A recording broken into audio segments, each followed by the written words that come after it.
सातवीं क्लास के विद्यार्थियों का भूगोल की इस वर्चुअल क्लास में स्वागत करता हूं। Me myself is Anil sir. विद्यार्थियों, आज हम आपको चैप्टर नंबर 5 हवाएं, इस अध्याय के अंतर्गत स्थानीय हवाओं के बारे में विस्तार से जानकारी प्रदान करेंगे। तो सबसे पहले आइए हम जान लेते हैं स्थानीय हवाएं किसे कहते हैं। तो विद्यार्थियों, जो हवाएं अल्पावधि और विशिष्ट प्रदेश में निर्माण होती हैं और अपेक्षाकृत सीमित क्षेत्र में बहती हैं, उन्हें ही हम स्थानीय हवाएं कहते हैं। दरअसल ये स्थानीय हवाएं जिस प्रदेश में बहती हैं, उस प्रदेश के मौसम पर इन हवाओं का विशेष प्रभाव पड़ता है। ये हवाएं भिन्न भिन्न प्रदेशों में अलग अलग नामों से भी जानी जाती हैं। तो विद्यार्थियों, स्थानीय हवाओं में एक जो विशेष प्रकार है वो है सागरीय और भूपृष्ठीय हवाएं। तो आपकी स्क्रीन पर जो दृश्य आप देख रहे हैं, ये स्थानीय हवाओं के चलने का उपक्रम है। आइए ज़रा इसके पीछे का भौगोलिक कारण समझते हैं, सागरीय हवाओं के बहने का। तो विद्यार्थियों, सागरीय अर्थात सागर से भूपृष्ठ की ओर बहने वाली हवाओं को सागरीय हवाएं कहते हैं।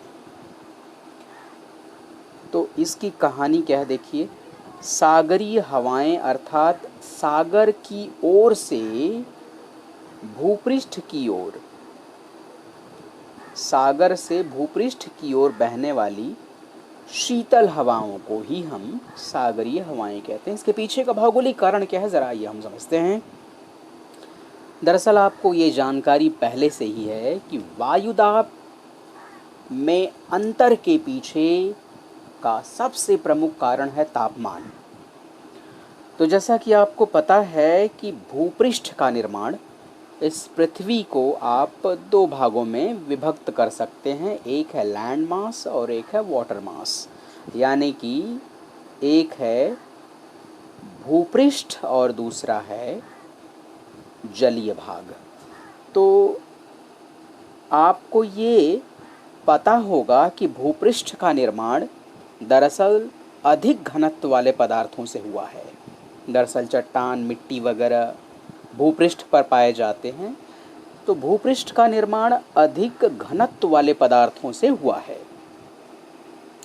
और भूमि दरअसल स्थिर और अपारदर्शक होती है, जिसकी वजह से ऊष्मा का वहन बहुत ही शीघ्र गति से और अधिक मात्रा में करती है, यानी कि अधिक मात्रा में ऊष्मा को अवशोषित करती है।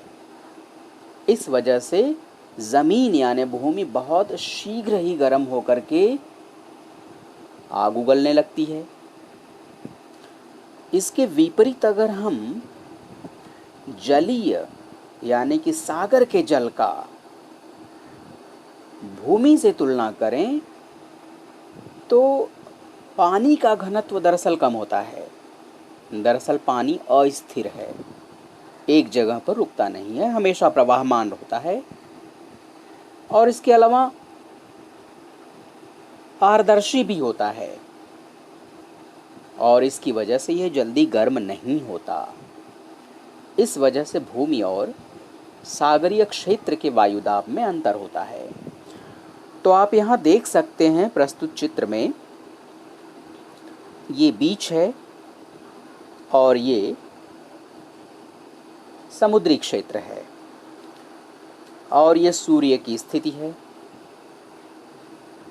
भाई, सूर्य द्वारा ऊष्मा तो समान मात्रा में प्रदान की जा रही है, भूमि को भी और सागरीय जल को भी। लेकिन चूंकि भूमि, ये जो भूमि है और ये जो सागर, इन दोनों की प्रकृति अलग अलग है, दोनों का स्वभाव अलग है ऊष्मा को ग्रहण करने का।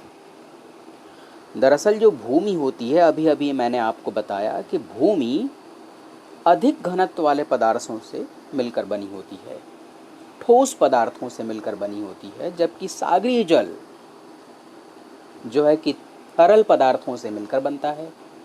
यानी कि जल से बनता है।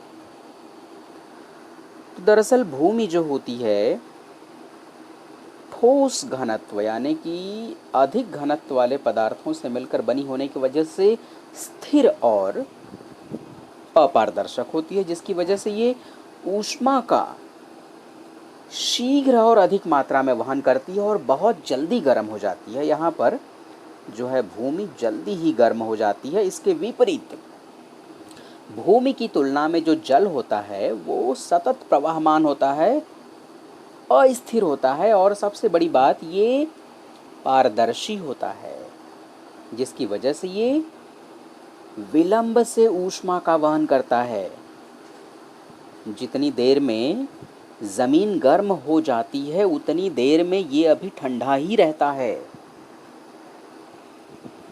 तो इस प्रकार से आपने देखा कि एक ही समय में भूमि और सागर दोनों जगह पर जो है तापमान अलग अलग है। भूमि जल्दी गर्म हो चुकी है, जिसकी वजह से वहाँ के संपर्क में जो हवा है वो भी गर्म हो जाती है और गर्म होने वाली हवा ऊपर उठना शुरू होती है। अब इसके विपरीत अगर बात करें तो सागर के जल के संपर्क में रहने वाली जो हवा होती है वो अभी ठंडी है और आपको पता ही है कि ठंडी हवा का वायुदाब अधिक होता है। और जब भूमि से कम वायुदाब वाली स्थिति पैदा होने की वजह से भूमि पर हवा हल्की होकर जब ऊपर उठ रही है तो यहाँ जो रिक्त स्थान बन जाता है उसकी तरफ अधिक वायुदाब के क्षेत्र से जो है ठंडी हवाएं बहना शुरू हो जाती हैं और इन्हें ही कहते हैं सागरीय हवाएं। ये दरअसल जो है चलती हैं दिन के समय में। दिन के समय में सागरीय शीतल हवाएं बहती है, इसलिए आपने अक्सर देखा होगा बीचेस पर यानी समुद्र के किनारे सैर सपाटा करने वालों की भीड़ सी लगी रहती है। गर्मी के दिनों में तो एक जैसे जो है मेला सा लगा रहता है। तो आइए अब हम चलते हैं भूपृष्ठीय हवाओं की तरफ। तो दरअसल भूपृष्ठीय हवाओं की कहानी कुछ अलग है। आइए हम देखते हैं भूपृष्ठीय हवाओं की क्या कहानी है। ये रहा आपके सामने एक दूसरा चित्र। बच्चों ये रात का दृश्य है। आप देख सकते हैं आसमान में चांद दिखाई दे रहा है और ये समंदर हिलोरें ले रहा है और ये समुद्र का किनारा है। दरअसल जैसे ही रात होती है वैसे ही अपनी प्रकृति अपने स्वभाव के मुताबिक ज़मीन जो होता है, जो भूपृष्ठ होता है, जो भूमि होती है वो जल्दी ठंडी होने लगती है। दरअसल जो भूमि होती है वो स्थिर और अपारदर्शक अधिक घनत्व वाले पदार्थों से जो है मिलकर बनी होती है, जिसकी वजह से उसका स्वभाव होता है कि वो जल्दी ही ऊष्मा का अवशोषण कर लेती है और जल्दी ही ऊष्मा का उत्सर्जन भी कर देती है। तो इस स्थिति में होगा क्या? इस स्थिति में होगा ये कि भूमि जो है रात होने पर बहुत जल्दी ही ठंडी हो जाएगी और जिसकी वजह से यहाँ अधिक वायुदाब का क्षेत्र निर्मित हो जाएगा, क्योंकि जहाँ तापमान अधिक होता है वहाँ वायुदाब कम होता है और जहाँ तापमान कम होता है वहाँ वायुदाब अधिक होता है। तो भूमि जो है ठंडी हो चुकी है रात होते ही भूमि जल की अपेक्षा जल्दी ही ठंड हो जाती है, जिसकी वजह से यहाँ तापमान कम हो जाता है और भूपृष्ठ के संपर्क में रहने वाली हवा का भी तापमान कम हो जाता है, जिसकी वजह से यहाँ अधिक वायुदाब का क्षेत्र निर्मित हो जाता है। इसके विपरीत अपने स्वभाव के अनुसार जल जो होता है वो लेट ठंडा होता है, विलंब से ठंडा होता है। और जब भूमि ठंडी हो चुकी होती है और वहाँ अधिक वायुदाब का क्षेत्र निर्मित हो चुका होता है, ठीक उसी समय सागरीय जल का तापमान अधिक होता है, क्योंकि सागर के जल का तापमान जल्दी से जो है कम नहीं होता भूमि की तरह, लेट होता है, विलंब से होता है। अर्थात यहाँ अभी जल गर्म ही है और इसके संपर्क में रहने वाली हवा भी गर्म है। अर्थात यहाँ जो है तापमान अधिक होने के कारण कम वायुदाब की स्थिति निर्मित हो चुकी है। तो जैसा कि आपको पता ही है, हवा बहने का कारण है वायुदाब में अंतर। वायुदाब हमेशा अधिक, हवा जो है हमेशा अधिक वायुदाब से निम्न वायुदाब की ओर बहती है। अर्थात यहाँ इस स्थिति में भूपृष्ठ से, अर्थात अधिक वायुदाब वाले क्षेत्र से समुद्र के कम वायुदाब के क्षेत्र की ओर हवाएं बहना शुरू हो जाती हैं। इन्हें ही कहते हैं भूपृष्ठीय हवाएं, अर्थात भूपृष्ठ से समुद्र की ओर चलने वाली हवाएं। तो विद्यार्थियों, उम्मीद करता हूँ कि आपको ये मैकेनिज़्म समझ में आ चुका होगा, क्या होती हैं सागरीय हवाएं और क्या होती हैं भूपृष्ठीय हवाएं। सागरीय हवाएं जो होती हैं वो रोशनी यानी कि दिन के समय में बहती हैं, जबकि भूपृष्ठीय हवाएं रात के समय में बहती हैं। तो आइए अब हम चलते हैं जो है मानसूनी हवाओं पर।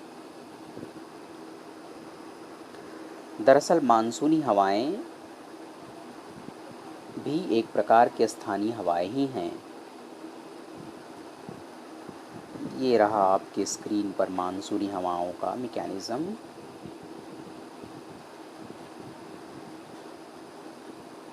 बिल्कुल ये रहा। दरअसल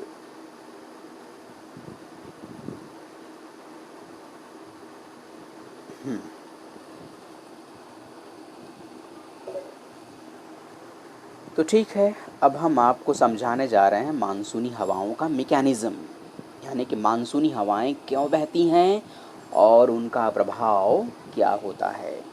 तो दरअसल मानसूनी जो हवाएं होती हैं, ये हवाएं ऋतुओं अर्थात मौसम के अनुसार भूमि और जल के न्यूनाधिक गर्म होने से निर्माण होती हैं। यानी कि मौसम के अनुसार, गर्मी या शीत ऋतु के अनुसार भूमि और सागरीय जल के जो है कम अधिक गर्म होने के कारण निर्माण होती हैं। दरअसल गर्मी के मौसम में मौसमी हवाएं यानी कि मानसूनी हवाएं समुद्र के ऊपर से भूमि की ओर, जबकि शीतकाल में भूमि की ओर से समुद्र की ओर बहती हैं। विद्यार्थियों, दक्षिण पूर्व एशिया और पूर्वी अफ्रीका, उत्तरी ऑस्ट्रेलिया प्रदेशों पर मानसूनी हवाओं का विशेष प्रभाव होता है। आप यहाँ चित्र में देख सकते हैं। इन दोनों ही चित्रों में आपको जो है दक्षिण पूर्व, ये एशिया महाद्वीप है, ऑस्ट्रेलिया का उत्तरी भाग है ये।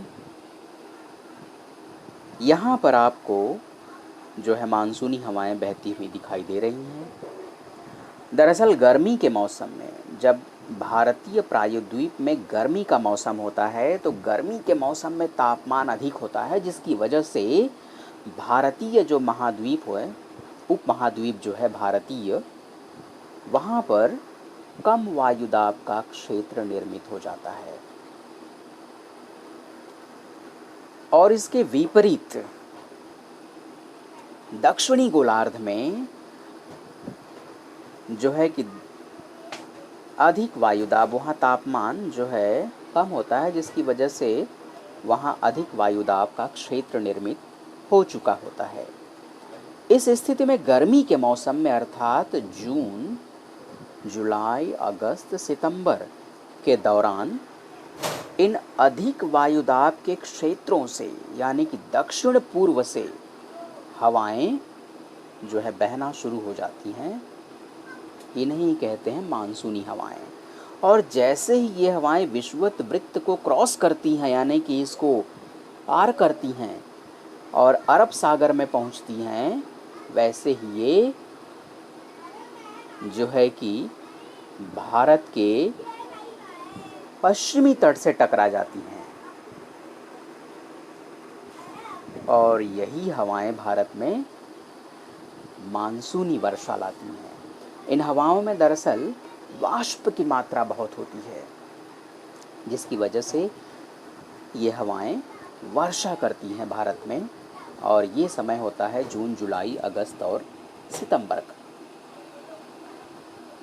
तो दरअसल जो मानसूनी हवाएं होती है वो बड़ी मात्रा में सागरीय और भूपृष्ठीय हवाएं ही होती हैं। इसके विपरीत अगर हम दूसरे वाले चित्र में बात करें तो जब भारतीय उपमहाद्वीप में शीतकाल का समय होता है, यानी यहाँ तापमान कम होता है, तो दक्षिणी गोलार्ध में जो है ग्रीष्म ऋतु होती है, जिसकी वजह से यहाँ कम वायुदाब का क्षेत्र निर्मित हो चुका होता है और भारतीय उपमहाद्वीप में अधिक वायुदाब का क्षेत्र निर्मित हो चुका होता है, जो है मौसम के अनुसार। और आपको तो पता ही है, हवाएं हमेशा अधिक वायुदाब से निम्न वायुदाब की ओर बहती हैं। तो इस प्रकार से हवाएं वहाँ से शुरू हो जाती हैं, भारतीय उपमहाद्वीप से, और समुद्र की ओर बहना शुरू हो जाती हैं हिंद महासागर की तरफ। इन्हें कहते हैं भूपृष्ठीय हवाएं। तो ये हवाएं दरअसल मानसूनी हवाएं ही होती हैं। भारतीय उपमहाद्वीप पर आने वाली जो अधिकांश वर्षा जो होती है वो मानसूनी अर्थात मौसमी हवाओं के प्रभाव से होती हैं। ये हवाएं विषुवत रेखा को लांघने के बाद दक्षिण पश्चिम दिशा से भारतीय उपमहाद्वीप की ओर, जैसा कि मैंने अभी बताया आपको, जून से सितंबर की अवधि में बहती हैं। इन हवाओं को दक्षिण पश्चिमी मानसूनी हवाएं कहते हैं। ये हवाएं वाष्पयुक्त होती हैं। सितंबर से दिसंबर तक विषुवत रेखा के पास कम वायुदाब का क्षेत्र निर्माण होने की वजह से, ये समय है सितंबर से दिसंबर तक विषुवत रेखा के पास कम वायुदाब का क्षेत्र निर्मित हो चुका होता है, जिसकी वजह से भारतीय उपमहाद्वीप की ओर से हवाएं विषुवत रेखा की ओर बहने लगती हैं। जैसा कि मैंने अभी बताया, ये भूपृष्ठीय हवाएं हैं। इन हवाओं को पूर्वोत्तर मानसूनी हवाएं कहते हैं और ये हवाएं शुष्क होती हैं, यानी कि सूखी होती हैं। इनमें वाष्प की मात्रा ना के बराबर होती है। तो विद्यार्थियों, हवाओं की अस्थिर और जो है कि अति तूफानी गति का विचार करते हुए अब हम चक्रवात का अध्ययन करने जा रहे हैं। तो आइए हम शुरू करते हैं चक्रवातों के बारे में। दरअसल चक्रवात होता क्या है वो देख लीजिए ज़रा। दरअसल चक्रवात हवाओं की अस्थिर और अति तूफानी स्थिति होती है, इसे ही कहते हैं चक्रवात।